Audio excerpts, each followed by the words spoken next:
حدیث پاک میں آتا ہے ان اللہ یؤتی الدنیا من یحب ومن لا یحب، اللہ تبارک و تعالیٰ دنیا دے دیتے ہیں، جس کو پسند کرتے ہیں اللہ اس کو بھی دیتے ہیں، جس کو پسند نہیں کرتے اللہ اس کو بھی دے دیتے ہیں۔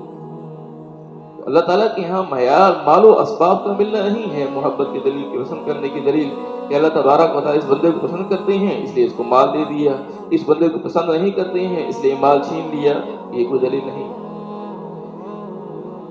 وَلَا يُعْطِ الْإِيمَانَ إِلَّا مَنْ يُحِبُّ، اللہ تبارک و تعالیٰ ایمان اسے دیتے ہیں جس کو پسند کرتے ہیں، ایمان اسے دیتے ہیں جس کو پسند کرتے ہیں۔ اور ایک جس وقت میں آتا ہے ان اللہ یعطی الدین الا من یحب، اور اللہ تبارک و تعالی ان اللہ لا یعطی الدین الا من یحب، جس کو اللہ تبارک و تعالی پسند کرتے ہیں دین اسے دیتے ہیں۔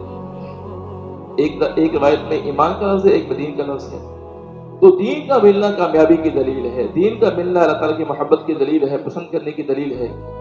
اس لیے کوئی آدمی یہ نہ سمجھے کہ میرے پاس مال و اسباب بہت زیادہ ہیں تو لہذا مجھ پر اللہ بڑا راضی ہے۔